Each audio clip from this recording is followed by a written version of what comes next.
মুস্তাফিজকে শুধু একটা আইপিএল এ খেলতে দেয় নাই এবং এটা খুবই নিন্দনীয়। কিন্তু আপনি আপনার নিজের দেশের সেরা খেলোয়াড়, যে কিনা বিশ্বের সেরা খেলোয়াড়, তাকে আপনার দেশের হয়ে বিশ্বকাপে খেলতে দেননি। এবং এই বিষয়ে একজন প্রাক্তন উপদেষ্টা বলেছেন উনি নিজে হস্তক্ষেপ করে এই কাজটা করেছিলেন। আইসিসির নিয়ম অনুযায়ী বোর্ডের কার্যক্রমে কোনো মন্ত্রী কিংবা কোনো সরকারি লোক হস্তক্ষেপ করতে পারে না।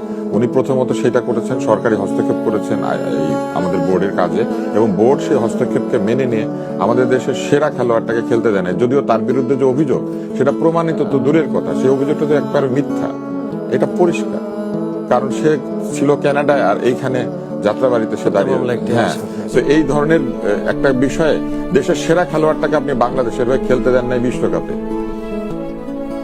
বিশ্বের সেরা, শুধু দেশের আমরা ক্যারি করতে পারি। এবং এটা কি ইনসাফ? মুখে ইনসাফ বললে হবে? সুবিচারকে আপনি বদল করে দিলেন, উর্দুতে হিন্দিতে ইনসাফ না ইনসাফ বলতে শুরু করলেন। এটা কি ইনসাফ হইল? এটা জাতির প্রতি ইনসাফ হয় নাই। কারণ ও 10টা রান করলে বাংলাদেশের নামের পাশে 10 লেখা হইতো, ওর ব্যক্তি হইতো না। এটা বিশ্বকাপে ব্যক্তি খেলে না, দেশ খেলে। দেশের প্রশ্নে এই যে এই কাজটা যে করা হলো, এই কাজটার কি হিসাব হবে?